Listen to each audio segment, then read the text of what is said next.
পূর্ব মেদিনীপুরে তমলুকে অবস্থান বিক্ষোভে উপস্থিত রাজ্যের শিক্ষামন্ত্রী ব্রাত্য বসু।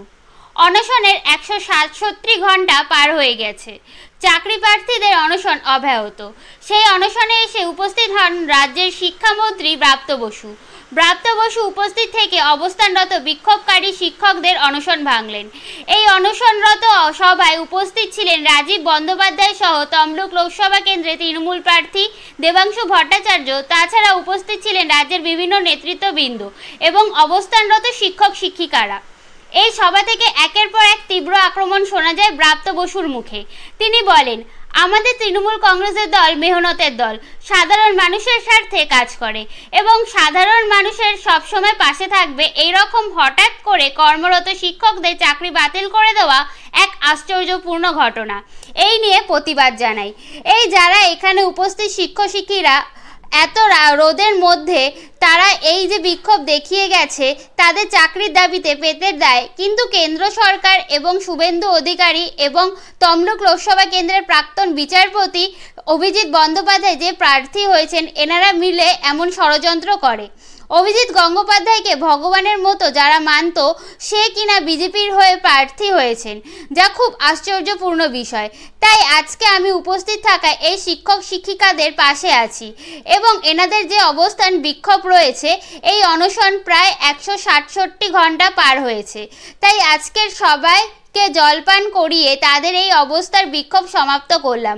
বিজেপি প্রার্থী প্রাক্তন বিচারপতি অভিজিৎ গঙ্গোপাধ্যায় এবং বিরোধী দলনেতা শুভেন্দু অধিকারীর নামে এফআইআর দায়ের করেছে ক্ষোভকারী, কারণ তাদের সবাই অভিযোগ এই বিজেপির কিছু দাঙ্গাবাজরা এমন অশান্তির পরিস্থিতি এনেছে, এর ফল ভালো হবে না, এমনটাই শোনা গেল বিক্ষোভকারীদের ও তৃণমূল নেতৃত্ববৃন্দদের মুখ থেকে। শুনতে মাঝে মাঝে লাগে বিজয় দীনানাথ চৌহান, বিজয় দীনানাথ চৌহান এইভাবে কথা বলেন যে আমি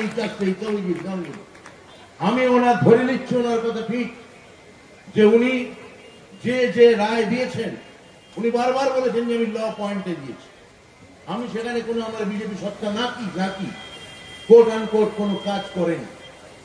বিজেপি সত্তা নাকি সেখানে 5 মাস আগে যেটা সোমেনদা উল্লেখ করলেন যে 5 মাস আগে ভিআরএস নিয়ে তিনি যখন বিজেপিতে ভারতীয় ভাজপাতে যখন তিনি যোগ দিলেন ভাজপাতে, তখন নাকি তার আগের দিন পর্যন্ত তার মধ্যে বিচারক সত্তা ছিল।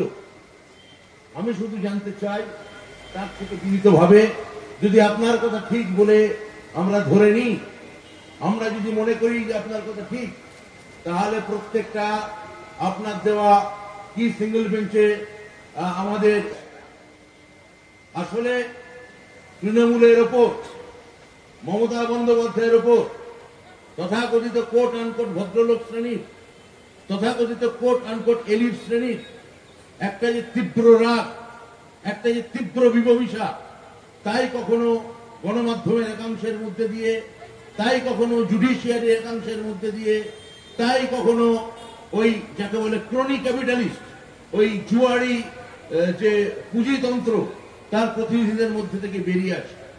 তৃণমূল কংগ্রেসের অপরাধ কি? মমতা বন্দ্যোপাধ্যায় ভারতবর্ষের কালচারাল ক্যাপিটাল বাংলা আমরা এবার দখল করব, তখন তারা স্লোগান দিয়েছিল আগলা বার 200 পার।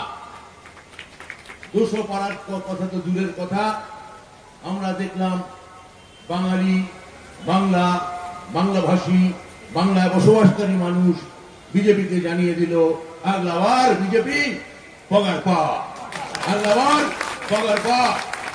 এবার এই লোকসভাতে ওই একই তার প্রতিধ্বনি হতে চলেছে এবং সেই রাগ থেকে একটার পর একটা, এই যে একটা অদ্ভুত রাগ হলো, আমি ইন্টেলেকচুয়াল থিঙ্ক ট্যাঙ্ককে দখল করতে পারলাম না, আমি সব থেকে বড় এডুকেশন হাবকে দখল করতে পারলাম না। সবাইকে নিয়ে আমরা একটা কথা বলবো, একটু পরেই এখানে মহামিছিল বেরোবে, আমি আর বেশি কথা বলবো না। আমি খালি বলতে পারি, এসএসসি বারবার করে যখন কোর্ট বলে যে আপনারা আপনাদের তালিকা জমা দিন এবং সিবিআই কে বলে আপনারাও তালিকা জমা দিন, দেখা যায় যে এসএসসি এবং সিবিআই এর তালিকা মোটের ওপর এক। তাহলে ওখান থেকে দাঁড়িয়েই আদালতের হাতে, আদালত প্রমাণ করতে পারছে কে যোগ্য কে অযোগ্য। আদালত এসএসসিকেও দায়িত্ব দিল না, সিবিআই কেও দায়িত্ব দিল না। যদি 4-5 হাজার গন্ডগোল থেকে থাকে তার জন্য গোটা 26,000-এর প্যানেল ক্যান্সেল করে দিন।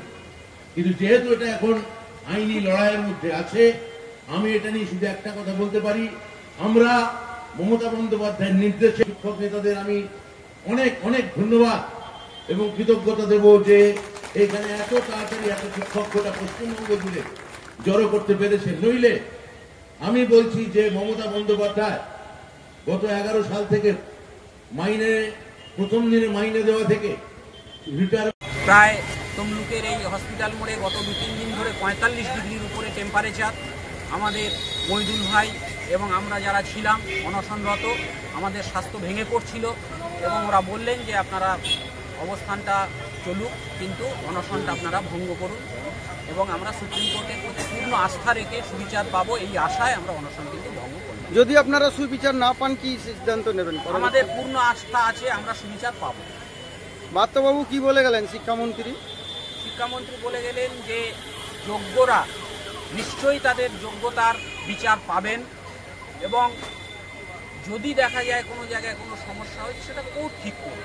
আমরা তো ঠিক করার কেউ নই, আমরা তো সর্বোচ্চ আদালতের কাছে গেছি, আদালত যা দেবে আমরা মাথা পেতে নেব। আপনার ডেজিগনেশন? আমার ডেজিগনেশন, আমি প্রীতম কুমার হালদার, পশ্চিমবঙ্গ তৃণমূল শিক্ষক সমিতির রাজ্য কার্যকরী সভাপতি। আপনার ডেজিগনেশন? প্রীতম কুমার হালদার, পশ্চিমবঙ্গ তৃণমূল মাধ্যমিক শিক্ষক সমিতি কার্যকরী রাজ্য সভাপতি।